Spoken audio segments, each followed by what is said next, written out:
Happy Wednesday, everyone, and welcome back to episode 3 of the Git Hip Cast, entitled Change Request. We skipped a week last week.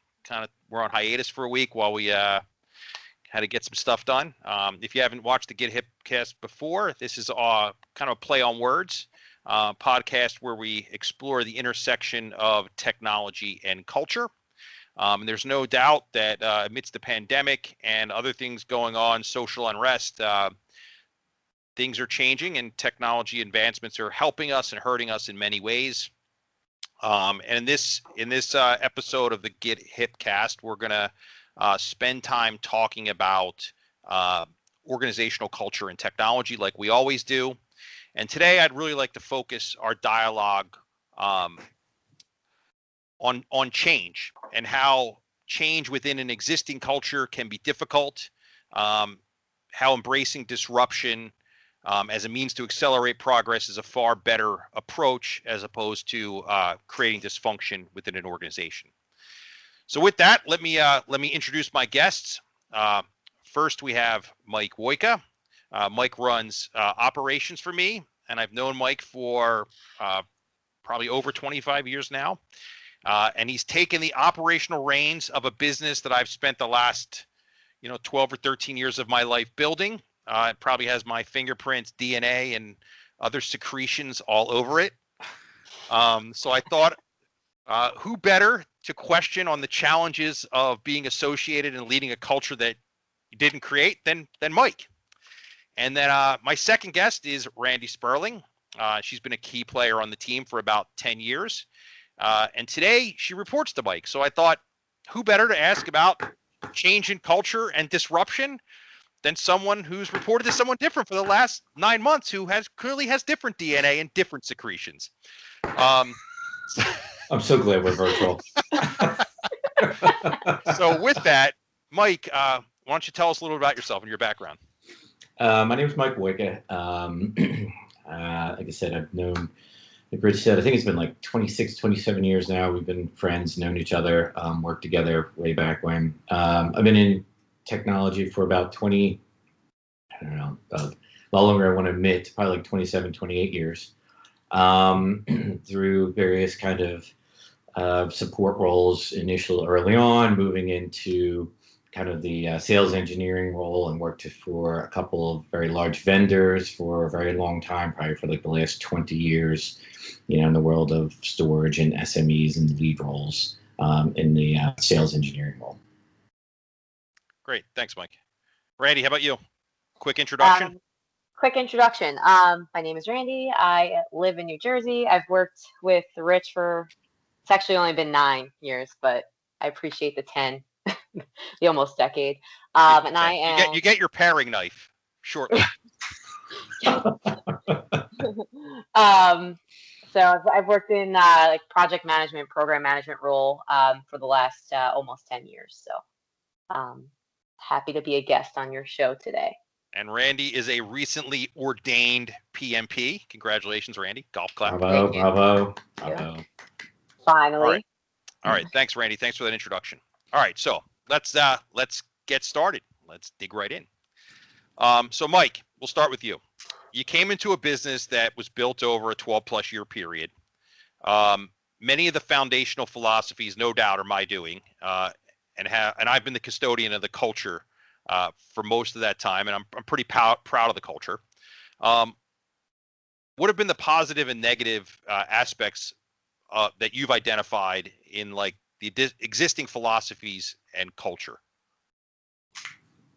Well, I'd have to say some of the positive parts of the culture is probably one of the reasons why I joined when we talked and when I was excited to join. I guess it's a team culture. It's a culture, I guess, first and foremost, it's always a culture of customers first, right?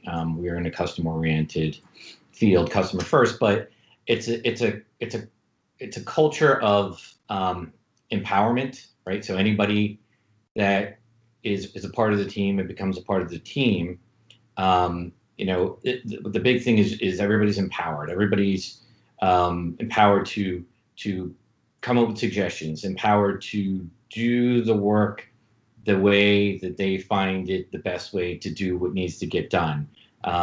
It's not you have to do things this way. If you don't do this way, you're going to get into trouble. It's like, here's a job. Here's how we need to get it done. Embrace technology. Think outside of the box. Again, be creative. And get exposed to lots of different technologies out there. Like we'll never, if somebody comes with a suggestion, we'll never say no because we haven't done that before. We'll take a look at it, and that, I think, allows people to just, again, be free in how they approach things. It's pretty a lot different than some of the very large vendors with very set structures have been, in the past that I've worked with.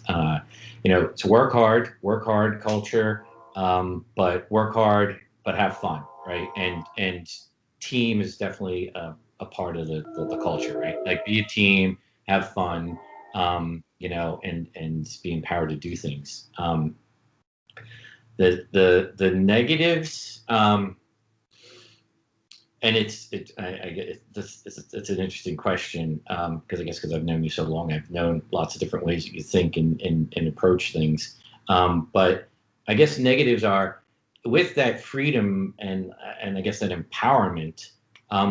Some people might not be good or confident in that about themselves. Might be some people out there that kind of need a structure, that this is what you should do every day, and kind of a little direction. And I think some of that maybe some people are like that just because they don't fully trust or are confident in their capabilities, or maybe some people are just like that and they still get the job done and they're still able to do it, but maybe sometimes they need a little bit of like coaching a little bit. I mean, not to micromanage. I mean, we are not about micromanaging at all, but I think sometimes freedom, some people just might struggle with that a little bit without guidance. Yeah, I think that's fair. I think I think the human condition struggles with choice in general.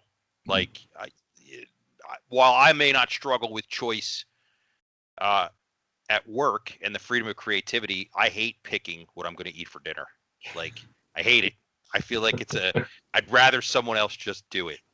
So I enjoy someone else making those decisions for me. And I feel I get wrapped up around when my wife goes, what do you want for dinner next week? I'm like, I don't know. What are you making?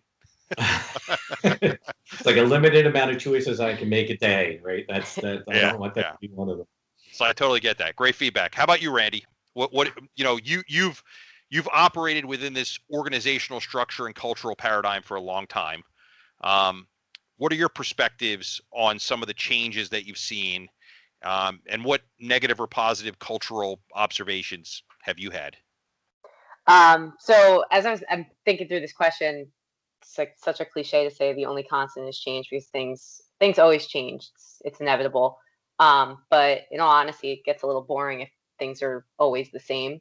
But for me, it was a matter of how I've been adapting to it. But I guess some things have been changing over these times, especially now with the pandemic. It's definitely harder to connect with the team on a personal level in some ways. But I think as a team, we've looked beyond those obstacles that the pandemic has kind of presented to us. We are keeping in touch, using technology, of course, and we're still able to connect on a personal level outside of work.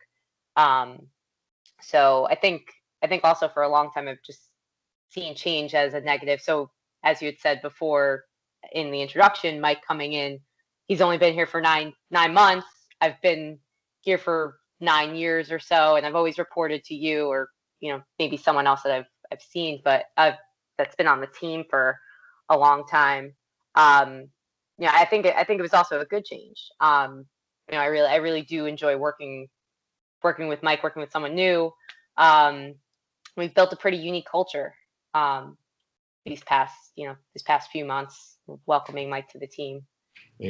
Brownie points. Hold on, I'm right now. Brownie points. But I mean, I guess it's not really a negative observation. It's really positive. I mean, I always fear the unknown, but looking back on how I've reacted, how I've adapted, and seeing how far I've come from day one of, if this were to happen to me maybe 8 years ago, I've been like, oh my God, am I going to get fired? Is this, am I, what guy going to say, but I think it's just been really positive, especially over the past few months. Created some pretty strong friendships and even mentorships in some ways. So so you've been here long enough to see that if you were to look at our business 8 years ago versus our business today, our customers are changing. The technology stack that we're operating in is changing. We're spending a lot more time on process engineering and less time on like discrete subject matter expertise. I feel like the real value is like, 15 years ago, if you were like quote unquote an expert at this technology, it had a ton of value to our business. Today, if you're an expert at nothing, but you're an expert learner, you're arguably way more valuable to the business because the pace is changing so fast. Like we worked on like, Symmetrics for 20 years. And now the same storage array, switching architecture, it only lives for 18 months and then it's something new.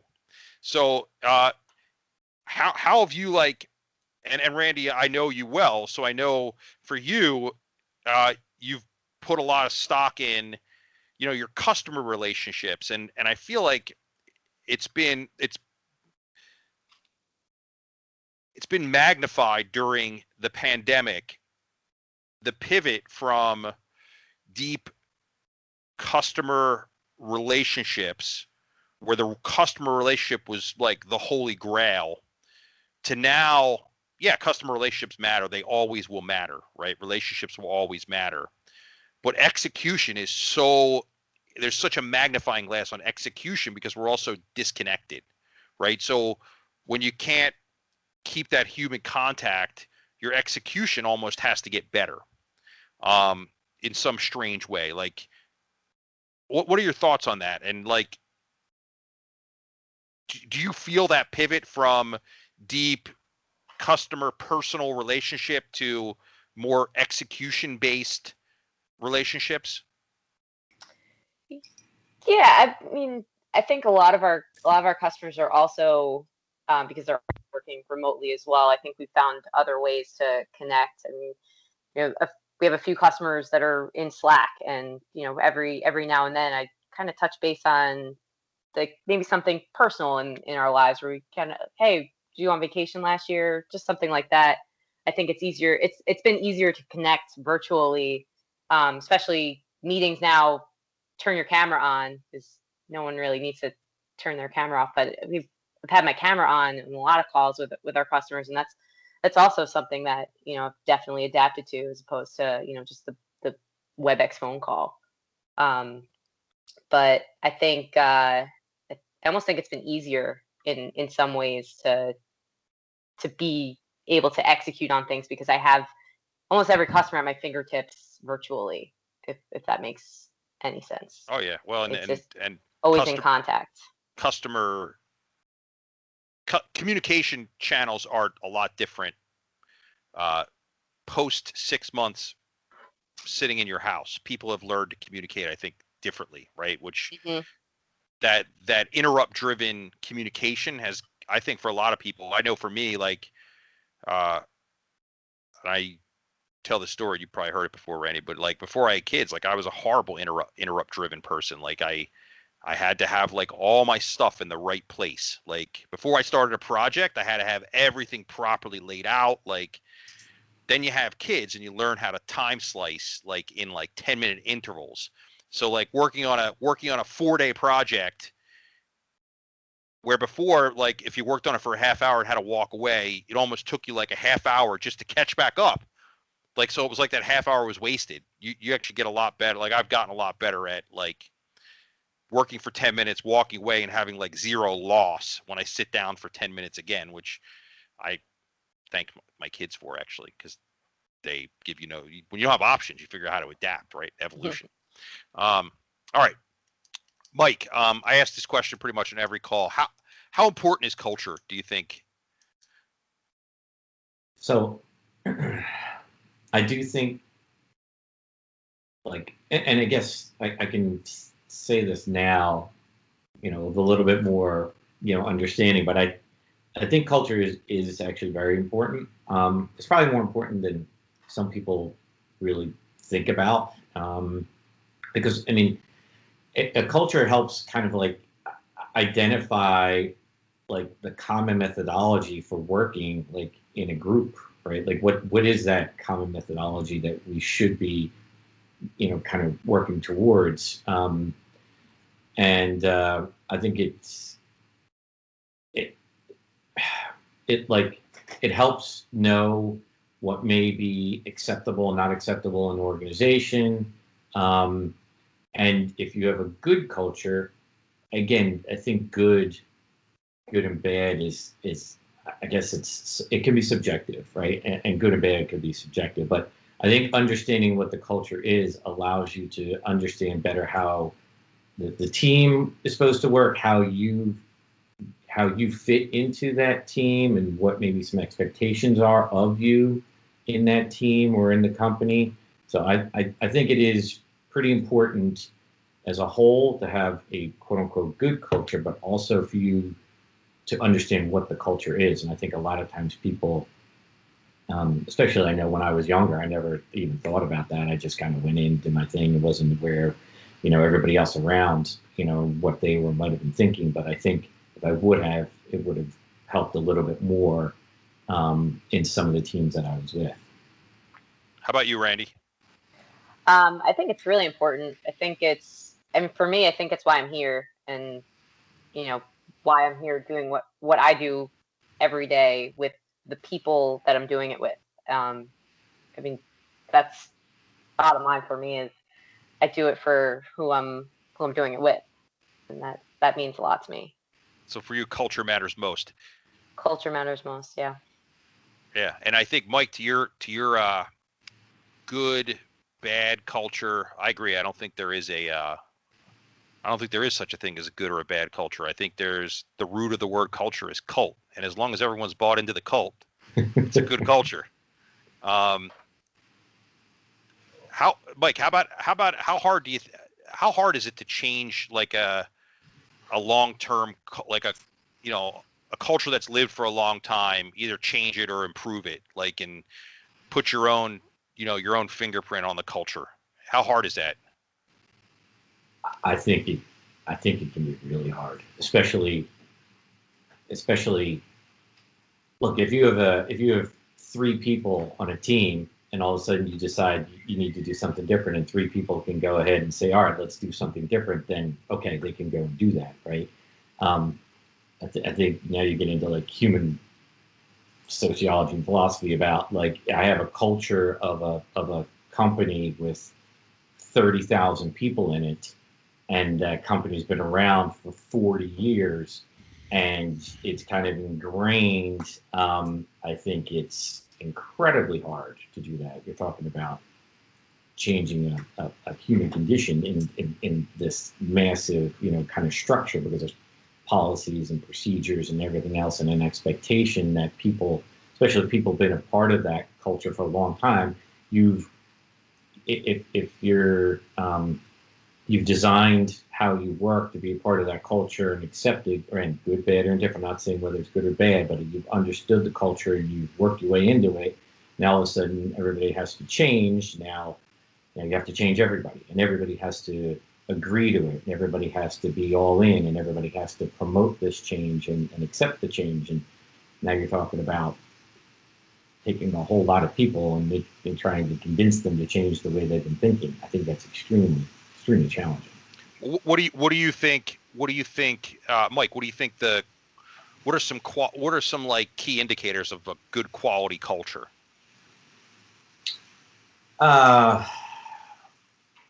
I think equal acceptance, ability, and the feeling that you can elevate yourself, that you can move forward, that you have a voice, that you can actually be, you can talk with people. You're not always talked to.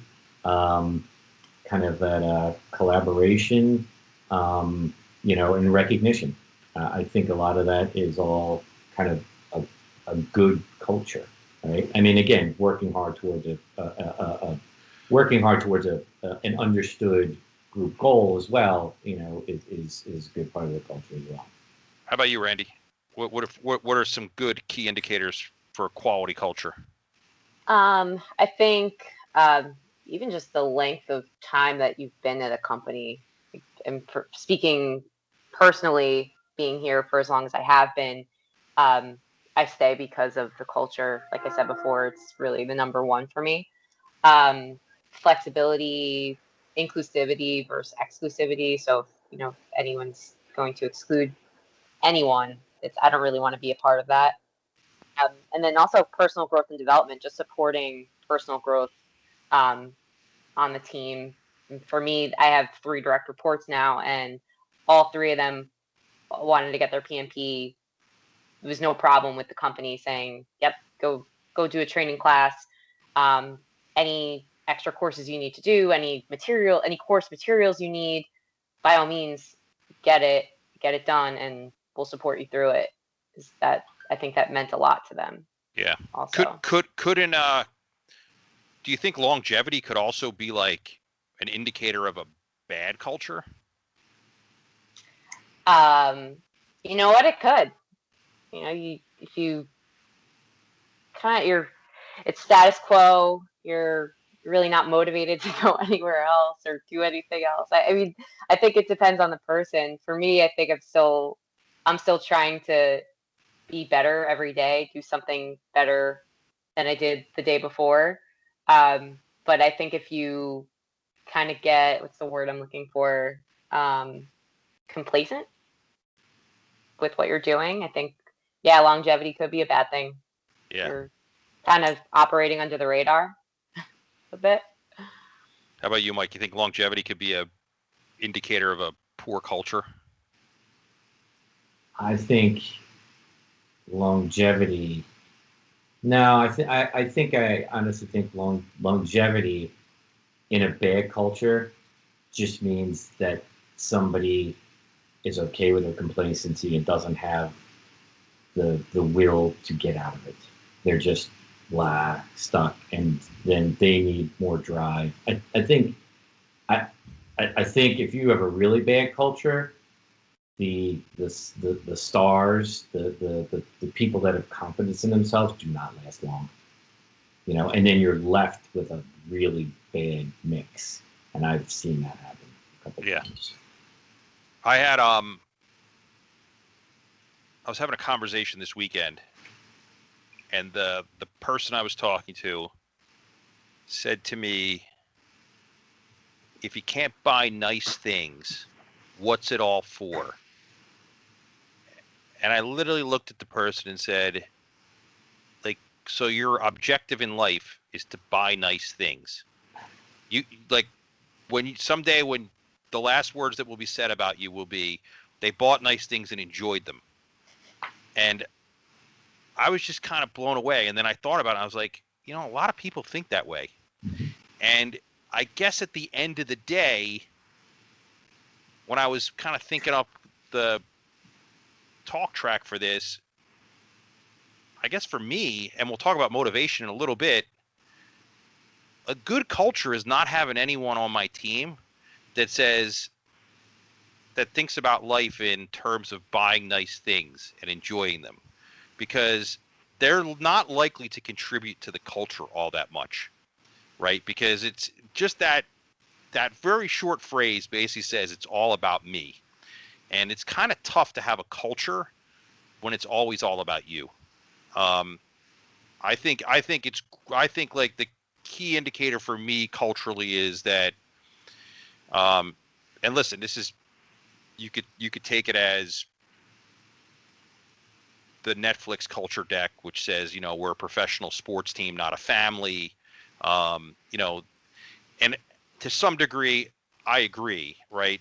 When everyone on the team is healthy and everyone on the team is expected to show up at practice and play hard on Sunday, yeah, that's the right expectation. That's a cultural expectation of being on a high performing team. But when that person played for you for 8 years and has a torn Achilles, you don't just, it doesn't have to be that way in a good business culture. Maybe it has to be that way in the NFL, but in a good business culture, I think you create a system where that person can still, I'll use since we're on sports now, the Bill Durham analogy where, Kevin Costner still has a role.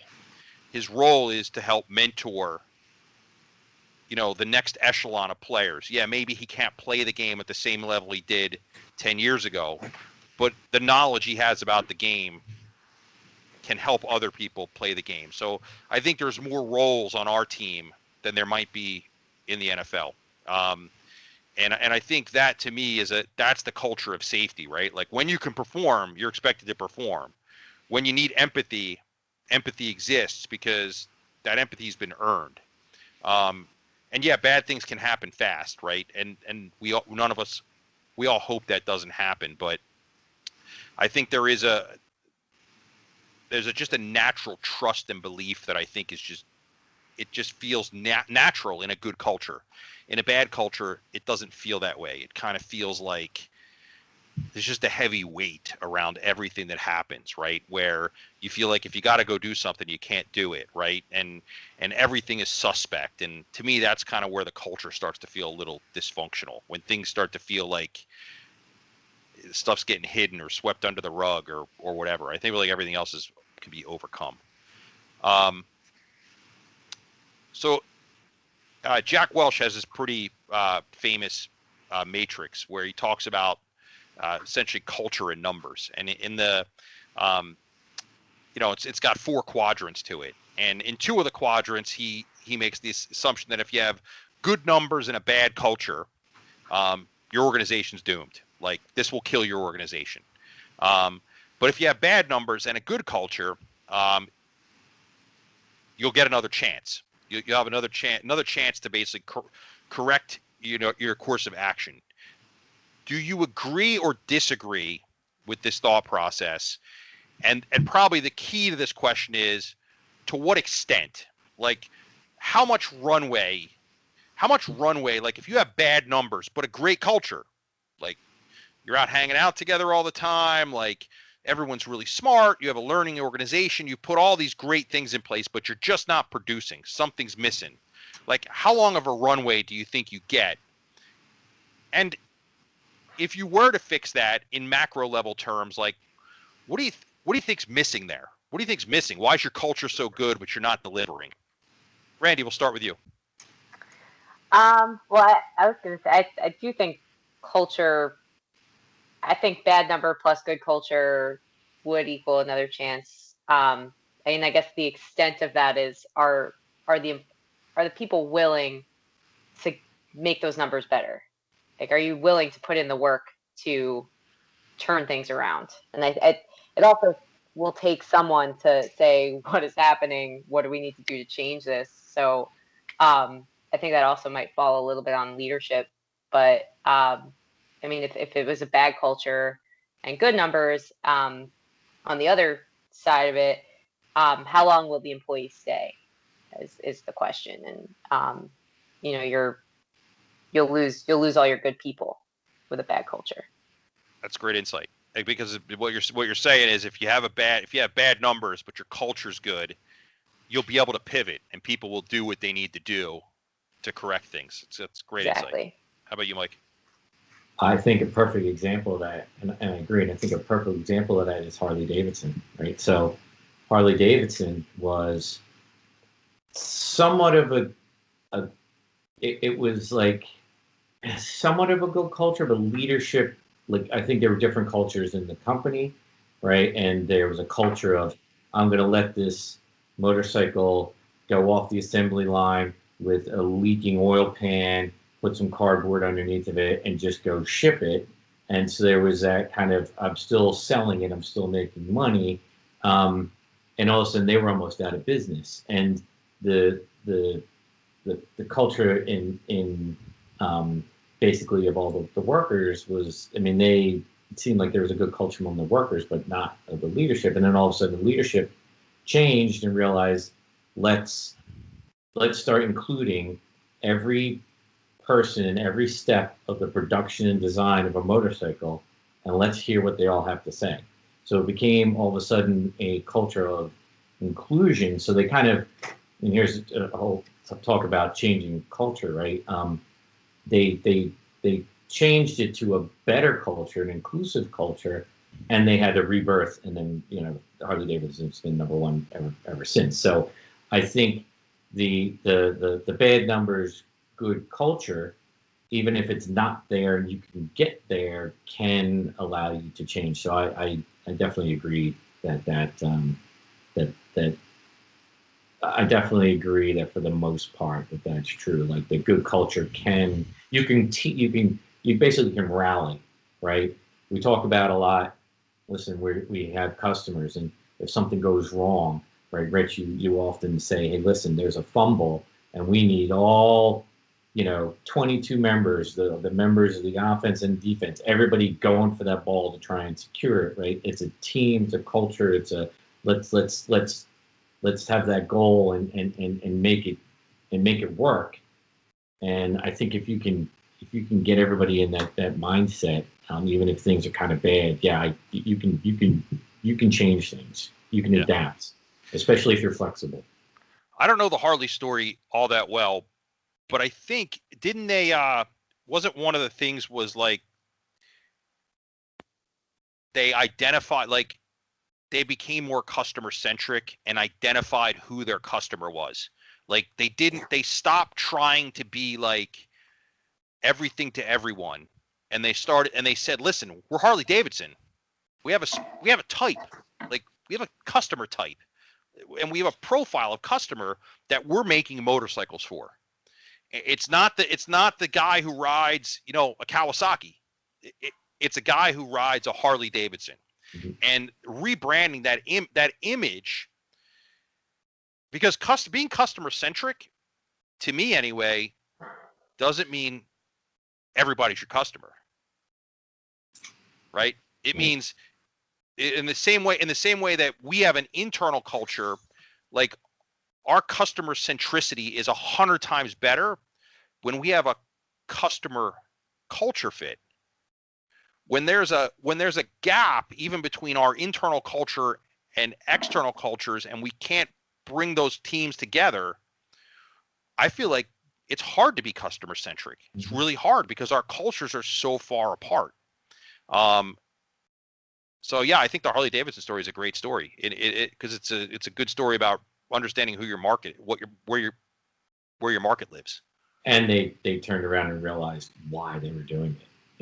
I think they lost track of, well, why are we doing this? Why are we making these motorcycles? Why are we doing it, right? And again, maybe a certain image or certain customers or certain ways, like they rediscovered who they were, why they were doing it. They became inclusive of all the people working, in the line and the design, and it's a great story. I mean, they were doing, I don't know if they still do it, but they were actually giving management training sessions. They had a whole school of what they learned and how they changed, and companies all across the country were actually sending managers there for leadership training about how they changed. So yeah, I mean, that definitely, that culture has allowed them to come back and have a rebirth. Yeah, I mean, as I think about it, we have, I think we have other organizations that we work with that are very much like us, right? They're not everything's about like, listen, mistakes happen, bad things happen, and I think culturally our thing is, listen, something bad happened. There's a reason why it happened. Let's figure out that reason. Let's run to the ball.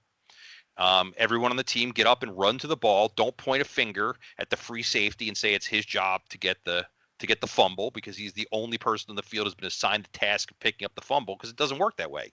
So everyone runs to the ball.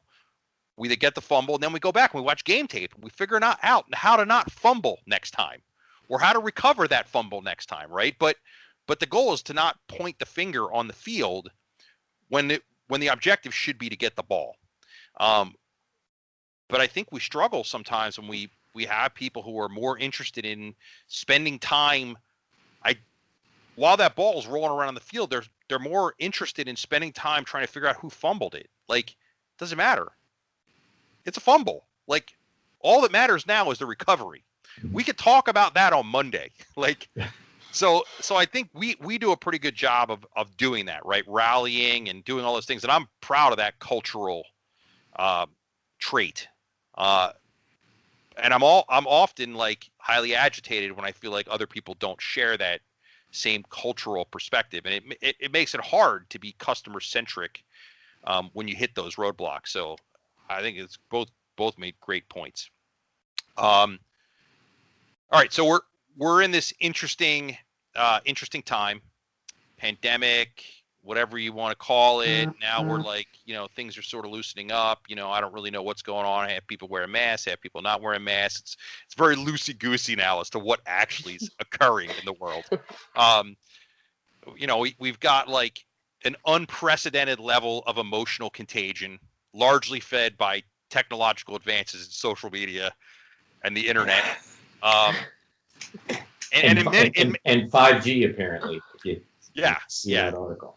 And in many ways, the same technologies that are feeding emotional contagion are the same technologies that we've used to like survive during a pandemic. I mean, we're in tech, right? Like, without high-speed internet access, without a Skype call or a Zoom call or whatever, like, man, this be a lot harder, like almost impossible. So how important, is technology within organizational culture, like adopting technology? And in past calls, we've, some people have brought up, this idea that like our team's been training for this. Like, we've been on like, we've been using video conference like at a level that most people just are uncomfortable with for years. So we're well trained to work in this like, secluded environment, but yet stay connected. What role do you guys think, adoption of technology, and I'll even say like proper usage of the technology, plays in creating a good experience, like as we move forward? Because moving forward, I think we all know there'll be more remote workers. The world will be different. Will we go back to an office? Sure, we will. Will we want to make use of virtualized technologies more? Absolutely we will, because we know it's possible. But when the technology is misused, much like when someone doesn't run to the football, I get highly agitated. And I'm just curious, like, to me, it's not a pleasurable experience. And I do want to go to an office, but I find that I want to go to an office not because it won't work well virtually, because the person on the other end of the virtual device doesn't know how to work it. So it makes the experience horrible. So how important is that going forward? And do you think we need to like invest organizationally in like training, like how to properly use Zoom, how to properly use, how to not share your whole screen and share just the window you're working on, right? Like, these are important things. And like, what are you guys' thoughts on those? Mike, we'll start with you. I think the answer is of course. I mean, of course, right? I mean, like, listen, the technology and the usage right now, and the understanding of it, and the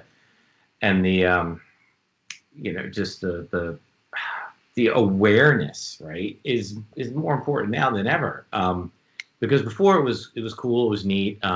Hey, listen, could you save money on a flight across the country and just have a video conference because you're going to need to talk for 45 minutes? Absolutely, that's always kind of been there. But now, I mean, it's forced, right? It's been forced upon us, and companies have had to pivot like they never thought they would, and some of them struggled mightily for the first, couple of months. I think everybody's kind of getting a little bit more in tune to it, but trying to get on a video conference with 12 people is painful. It's painful. There's, I mean, amongst our team, we're pretty, again, we have a good culture.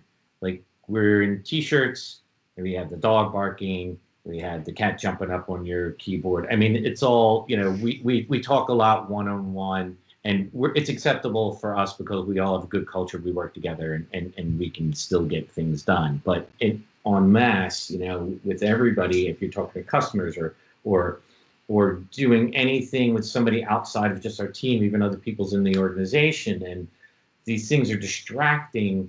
It's tough enough to become used to this virtual world. It's great that we can sit there, I can talk to you, I feel like I have a conversation with you, but I think you'll agree it's still not like us sitting next to each other, really observing, yes, we can see some of our body movement and some of our facial, and we can kind of get the emotion and things, but it's still not like if you were just hanging out with somebody. I mean, I think generally humans are still social creatures. So making sure the technology is as smooth as possible, having the right etiquette, right? This virtual conferencing etiquette, and that respect for others, makes things a lot easier. And I know that you have to have some patience with it because, again, people are being forced at home. The kids are at home. Some people are just in really tough situations, right? So there has to be a certain level of acceptance, right, of that. And I think we all know. But I think, to your point, I think people just do not have the etiquette. A lot of people just do not understand how much that lack of etiquette actually is distracting to a conversation. Yeah, Randy, I'm going to ask you the same question, but I think that, listen, you can't, proximity to another human being there's a vibe to it, right? Like, I have the same visual, like, response because I see you guys. I can hand gesture, right? But the vibe of physical human proximity is void, right? It's not there. So yeah, there's no way to replace that. At the same time, I also feel like for the three of us, it's not a huge problem, right? You guys we're focused, we're attentive. We don't need that physical proximity to garner our attention. Now, there are lots of people who do, right? Lots of people need to get put into the same room in order to focus because they're too distracted, right? In a situation like this, like, they're looking around, like everything's going on around them. And I believe that this should test what we define as a professional norm or not a professional norm, because I actually don't believe a t-shirt or shirt and tie defines you as professional. I guess it depends on what your profession is. But I don't, like, in our profession, I don't see it one way or the other. Like, if I was a funeral director, like, I guess I'd wear a shirt and tie as a sign of respect. But I don't know that we're in a profession that requires a sign of respect. So I feel like we do it because it's usual and customary. But I think ultimately, isn't it dangerous to define usual and, like, in life, defining usual and customary has often been dangerous. And we're redefining most of what we define as usual and customary. And I feel like redefining the t-shirt as a professional garment is really not that big of a stretch, considering the other things we're defining as a society. Like the T-shirt is like at the very bottom of the food chain here. Let's not get too hung up on it. Oh, I wasn't saying anything. No, negative. I know you weren't. Yeah. So to me, it actually makes things more comfortable in these types of settings when we have to be yeah. sitting there. To me, I think there has to be a dialogue around, can you focus in your work environment? And I think a lot of it will come down to focus. And there was an article written by the guy from Git who talked about, work from anywhere. Like whether you're off, your culture should be a culture really focus. It should be, if you focus better at home, work from home. If you focus better at a Starbucks, go to Starbucks. If you focus better in an office, go to an office. If you have 10 people in a meeting and you feel like the focus in that meeting will be better, if all 10 people are in that same room, then get in that same room. But I guess it all depends. To me, it's all about focus, right? Because I've been in meetings where I've made somebody show up at the room and they do not want to be there. And it's like almost like, why did I make this person come? It's totally disruptive. It would have been much better if I put them on a video conference, because they would have been focused for 4 hours and they wouldn't have had to, spend the night away from their family, which has put them under immense stress or whatever. So to me, it's like, I want to find the professionally the area of focus, because I think for some people think working at home works for them, but they can't focus. Too many distractions. They can't figure out how to get to the office because there's too many distractions. But I think ultimately, if that's the case, you got a big problem, because that means fundamentally you can't work, because you can't work from the office, you can't work from home. That doesn't have anything to do with like where you're working from. Right. And I think we are exposing in this time. I think we're exposing some of those realities, which is, hey, I said I'd be better in this scenario. Well, here we are, no better. We weren't better in the previous scenario. Like, so what really is the comfort fit for that person? And in some cases, maybe there isn't any. And I think I think that'll be where a lot of companies decide to spend more of their time trying to figure out what the right fit is for the employees. And if it's the right fit, then that person should be more focused, in theory, more creative. What do you think, Randy? I agree. I think over the last 6 months on some conference calls, it's been a little bit difficult to focus. Maybe not for myself to focus, because I've worked from home before, but I think being on a larger conference call where people cannot find the mute button, or they can't figure out how to not dial in with their computer and their phone at the same time, it's a little distracting. So maybe after this, once things calm down, maybe companies will invest in some training for those who may need it. But I do think technology I think it's a huge part, especially for our culture to stay connected, like our team culture to stay connected. And our Q Life meetups every week have definitely shown that. I think if anything, we've probably connected a lot more over the last 6 months during the pandemic than we have when we were, seeing each other in person, because of all the remote people that we have on our team that don't really ever get to be there except for, once or twice a year. So I think it's a huge part. But to your point that, we've been training for this, pretty much our entire career, but we were kind of made for this to be remote. Yeah, work virtually. You brought up inclusion, and I think someone brought up equality. In some ways, the fact that we had half our workforce working remotely and half our workforce who would go to an office a couple times a week or whatever, it almost creates this feeling of inequality or exclusion because, Mhm. you know, half your team's at a happy hour, the other people can't be. Or, you know, you have like this feeling of inequality. Like, is there more opportunity for the people who can show up in the office versus the people who were hired who can never show up in an office because it's physically not possible. There is no office in that geography, or you're the only person in the geography. So I feel like in some ways we've been a lot more intentional about building a more inclusive culture.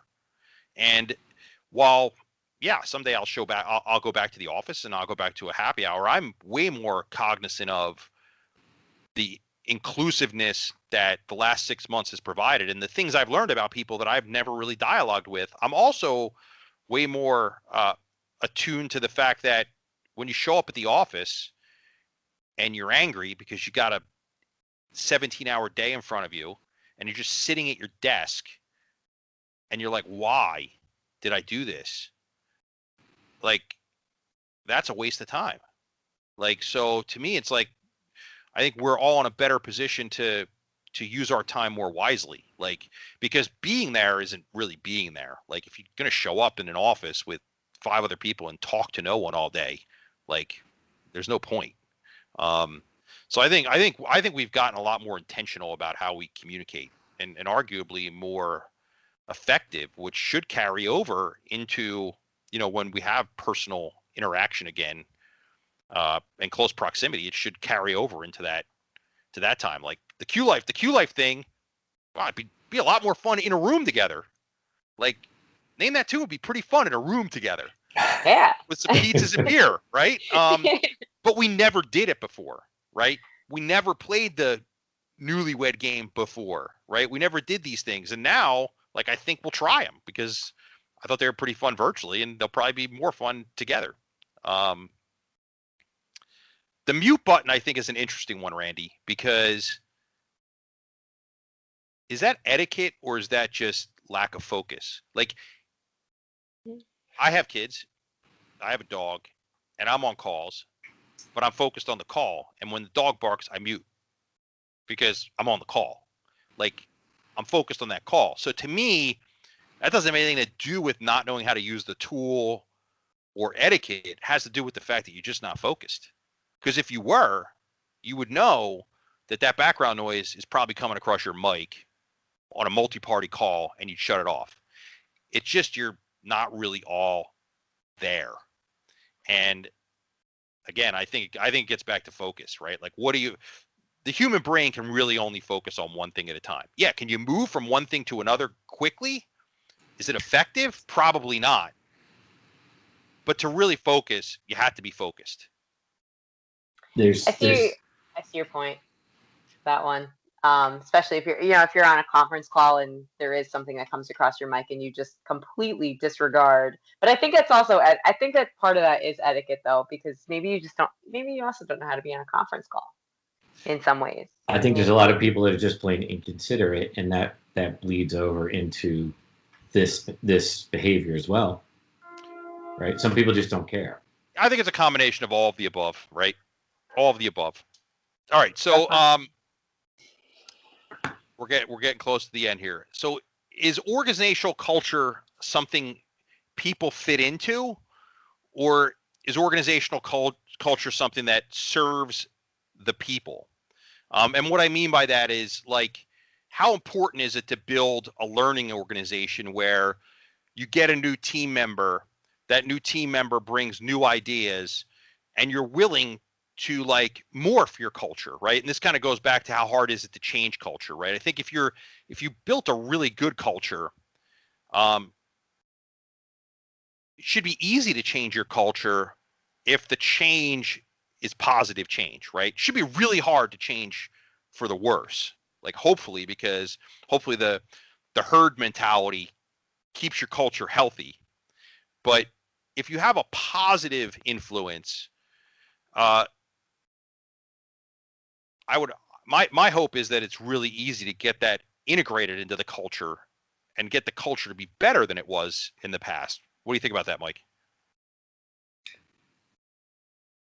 Well, I think there's more of it comes back to I mean, I hate to use the word, but we're all engineers. Like it depends, right?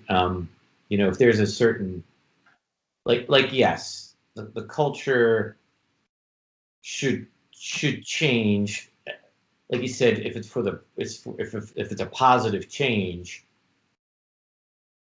if it doesn't fully disrupt the business, right, as well, like because culture is good as long as it has as long as it has a benefit for everyone, right? So if you have a certain culture that's in place and it's a good culture and everybody's being successful, and then somebody comes in and says, well, let's do this. Well, that sounds like a great idea, but that's going to disrupt all of this business that we've all, kind of built up for the last 5 or 6 years.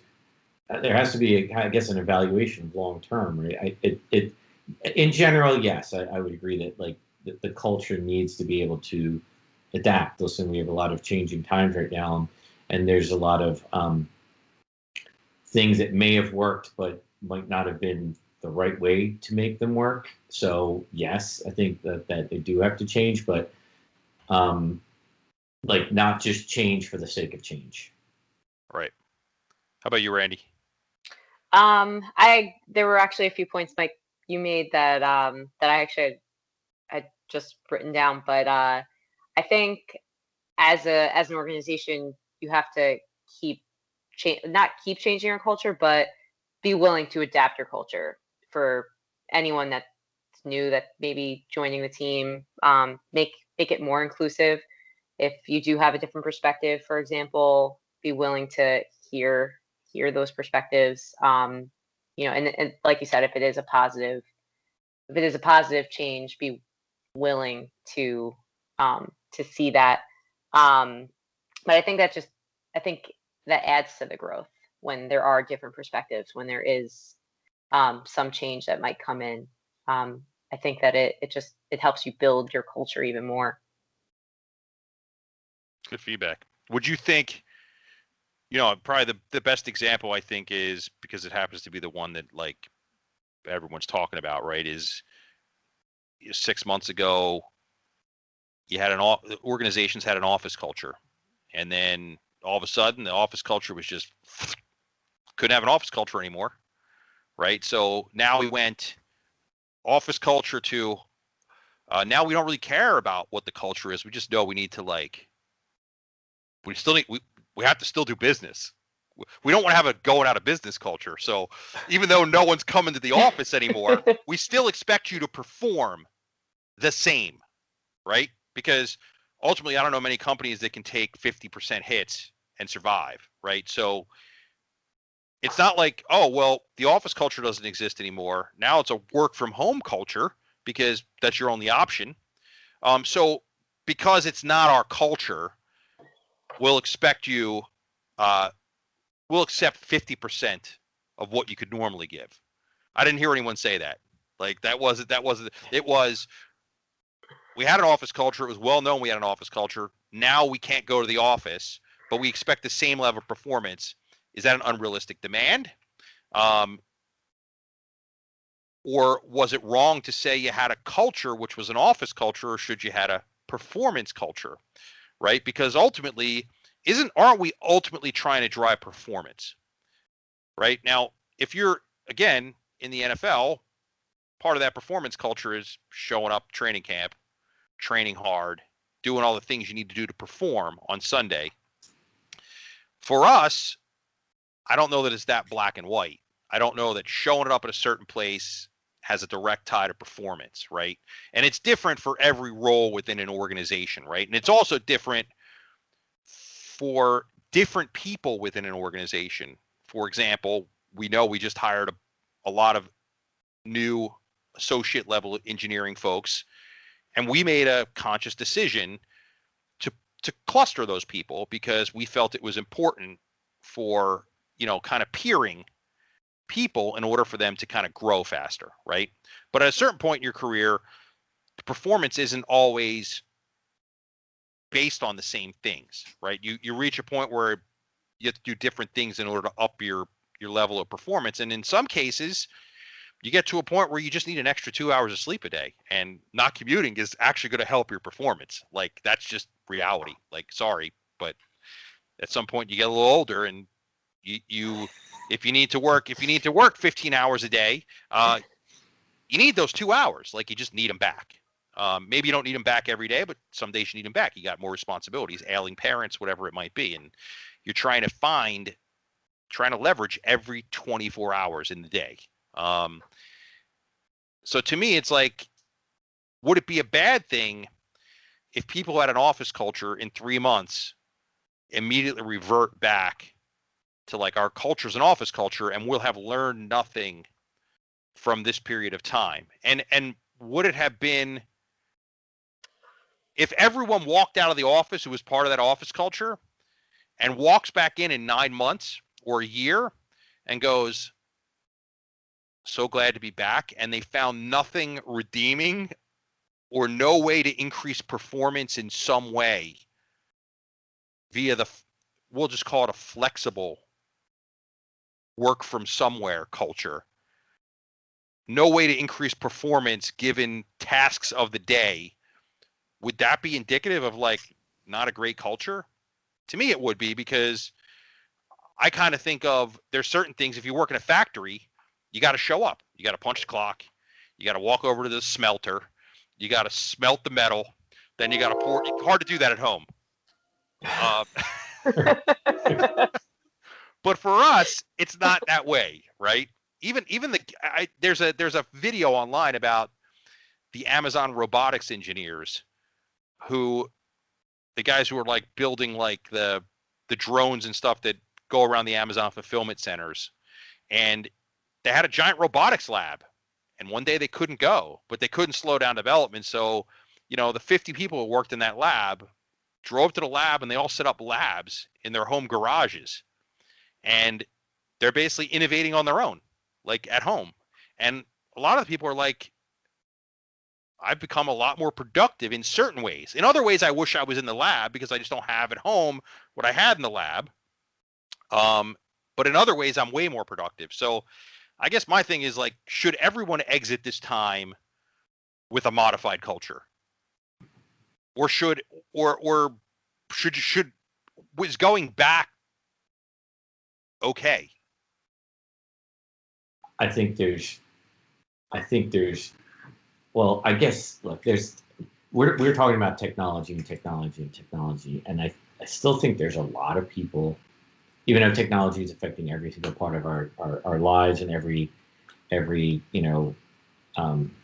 field there is, that it has some play, but there's still a lot of people there is still a significant amount of people out there that do not embrace technology, or they're just not good with it. They're not comfortable with it. That will want to go back to that office type of culture. They feel more comfortable in it. And I don't know if that equates to better performance, to your point.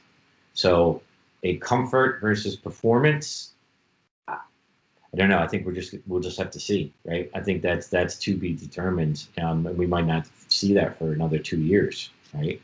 About how that balances out. But I think a lot of companies are not going to. I don't see how they can force it. I think most companies are going to have to realize that if you're going back into the office and you do not see any performance, like why are they paying all that expensive real estate depending on the rent, right? Is the Randy, it's a kind of follow-up question you can answer, but is the I'll equate it to like I use the NFL a lot, so was going to an office like the 40-yard dash in the NFL Combine. Like it was a piece of the performance puzzle, right? Like there's a piece of the performance puzzle that got removed, right? And I know this is as a fact, right? Like showing up for some people is a big piece of the performance puzzle. Like, but showing up, walking around and chit-chatting all day, like that's not performance. Yeah, you showed up, but we're not like, we're not on The Sopranos where you break out your beach chair and sit at the job site. Like that's not the business we're in, right? So showing up and just taking up a seat doesn't equal performance. So yeah, when you show up and that helps you perform better, I agree. But to me, my concern is that we return back to showing up being part of the performance metric. And showing up should be a personal thing that says I can perform better because if I show up at the office, I can interact with these people better, I can get more accomplished, I can connect with people who I'm in an important point in a project or something that needs me to connect with these people physically, and we can get more accomplished in a shorter period of time if we're in that environment. Yeah, by all means, you should be in that office. Or I need to learn from my peers. Yeah, you should be there because just that culture of clustering together will allow you to grow faster. That's 100%. My concern is that a check the box that like is somehow, if the performance meter is 0 to 100, you're at 25 because you checked the I got to the office by 7 box. So like, what do you think, Ray? for me, speaking from experience, I think like 8.5 years ago when I was I first started here, if I were working remotely 100% of the time, I don't think I'd still be here.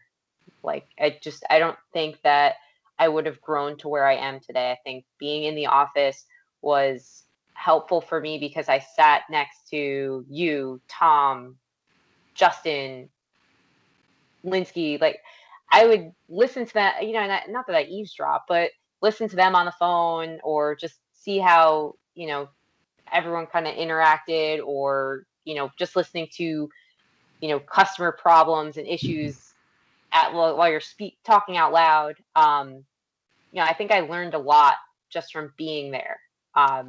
Going in, like when I used to go in on Fridays, I would go in 5 days a week, and I would learn from being there, I think. And I think it's a lot different being, fast forward 8, 9 years later, I don't feel the need to be in every day because I know I can do my job from anywhere. So I think it's different when you're starting out versus when you're pretty seasoned. But I see what you're saying with, check the box thing. Well, I was there, so I was working. But you had, in that description you just gave, you realized that you basically said you were there because it was part of the performance culture. It's kind of like if you, if you're already running a fast 40-yard dash, right? Your maintenance to maintain that is far lower than what it takes to get there, right? The same way, if you're already deadlifting 400 pounds, your maintenance to continue deadlifting 400 pounds is far less than what it takes to get there. So all you're doing is saying, listen, I wanted to perform. And in order to perform, I knew I had to put this in. My motivation was performance. It wasn't showing up at the office. Because, that to me, that's an intensely personal thing. It's not a mandate that you can make, because the minute you mandate it, and this is the final question, the minute you mandate it, you have an unaligned motivational message, which is you got to be here to punch the clock.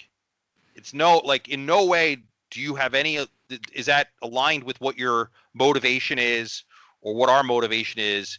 It's here because I want you to be here. Now it's on me to kind of like marshal you through your day. Like, I don't want to do that. So my final question is, what motivates you? How do you think your motivations align with, your peers and subordinates?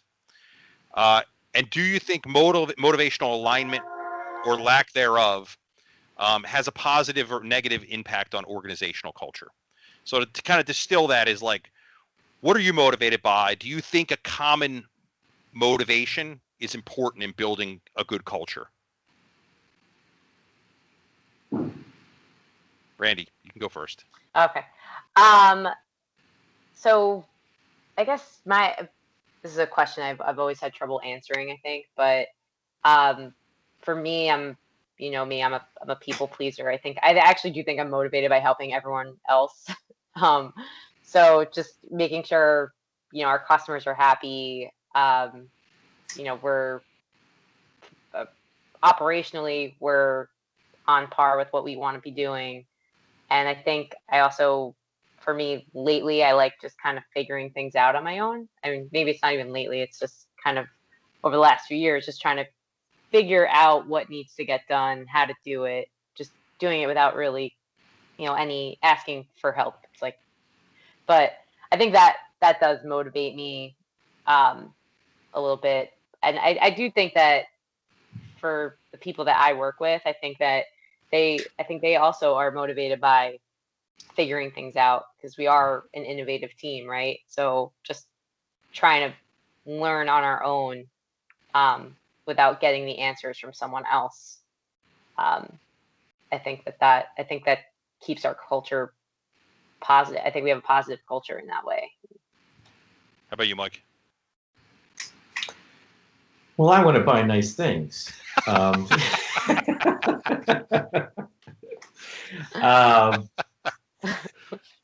I guess, and I guess at different points, like again, I think everybody has different motivations at different points in their life. And I think for me, at least, especially since, where I was at before, it became very monotonous and complacency amongst everybody and all. And I realized that a good motivation, one of the reasons I was very excited to come here, my motivation was like, I want to just do different things. I want to learn new things. I want to learn about new technology. I want to be around people that are excited about new technology and share in that excitement and then talk about it and see if we could use it. Like whenever we post in our chat channels, the group, hey, take a look at this. And I think that again, that empowerment for everybody to say, hey, listen, I just found this really cool technology and look at this and put it out there, and everybody looks and reads it. And then we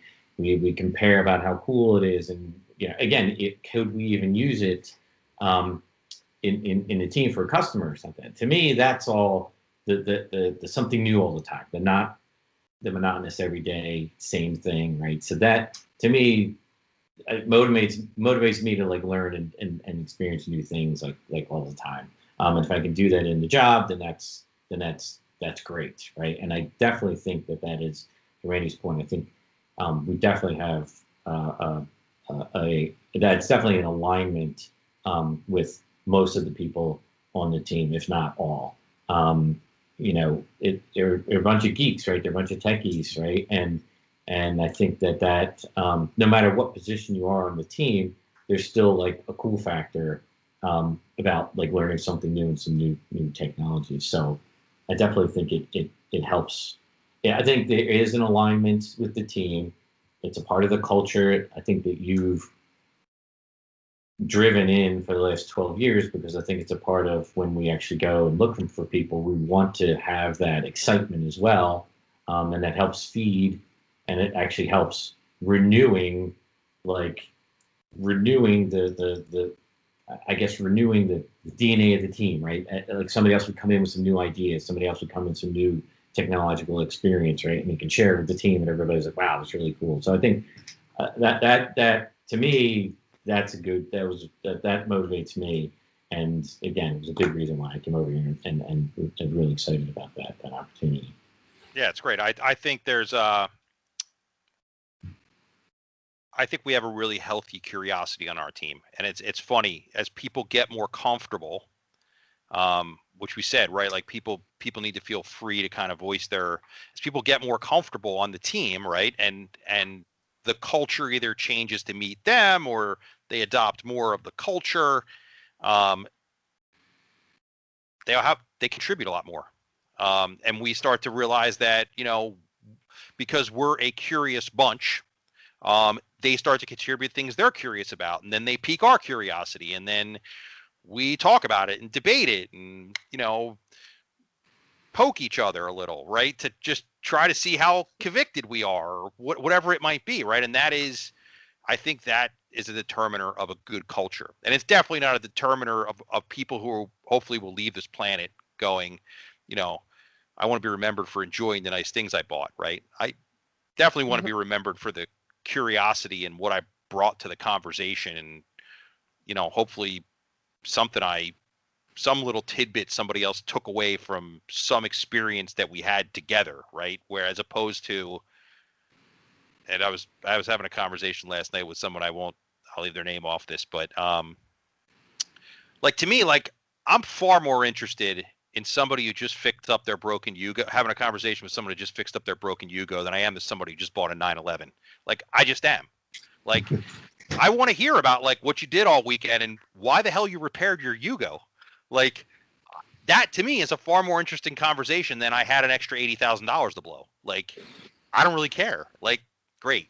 Like I know the car's fast. I'm sure it handles fabulously, but you haven't lived it.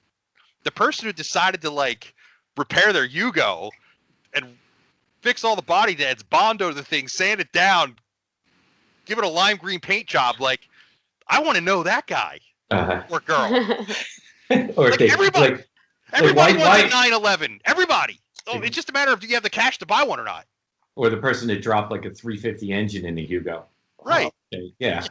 Right. Like that's an interesting conversation. Right. Like if I have to, I don't like the person who buys a 911 or Bugatti or Lamborghini, the question of why never comes to my mind. Like it might come to my mind if I know you don't have the cash. Like then it's like, but I'm not even sure I would ask why. I would just go, that's dumb. Okay, let's move on. But like when I know somebody like put their sweat equity into something and it cost them very little, like there's just a much better dialogue. Like I don't know. To me, it's far more interesting, and I feel like we have a lot of great people on the team who offer a lot in that area. Like even a couple weeks ago, Harvey was talking about like how he's gamifying his life, like taking things he did and like seeing if he can do them by 5 minutes less. I'm like, that's pretty cool. Like, seems maybe hard to regiment that, but I mean, I'm sure if you're a gamer, like that might be a fun thing to do. Like, can I finish a little faster? Can I get a couple other people on the team to do the same thing and start to gamify stuff? I think it's pretty neat. All right, any parting words, Randy? No, I really enjoyed this though. This was thank you for having me. Oh, it was my pleasure. Mike, any parting words? I just want to say, I guess this was a good topic, session about culture, and we talked a lot about a lot of different things about culture. But I will say that I reiterate that I think we've got one of the best team cultures that I've kind of ever been around, right? And maybe.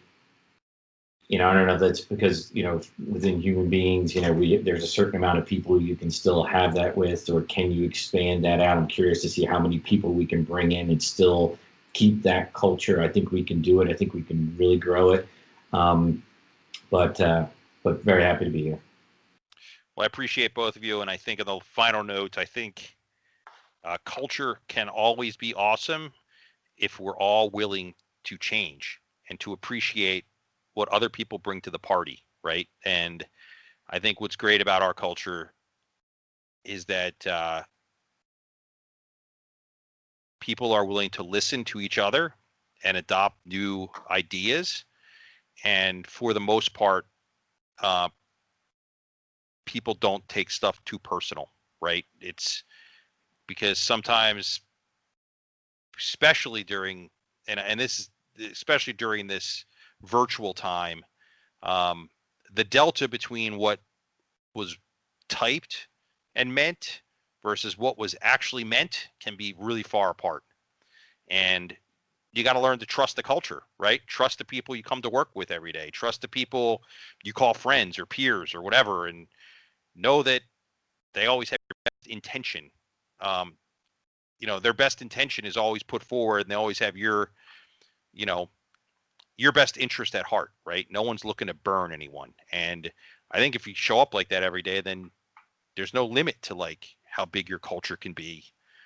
And the more people you put into it, the more diversity you put into it, the better it should become, right? Because hopefully none of us are so locked into like what's supposed to be the quote unquote norm that we we forget that like normal's a relative term. Like, hey, if you're an alien, it's normal to have a green head with a long skinny neck. Like, that's normal. It may not be normal if you're human, but that's probably an evolved life form that got there for some reason. All right, well, great. You both been great guests. I appreciate you. We ran a little over, but it was fun.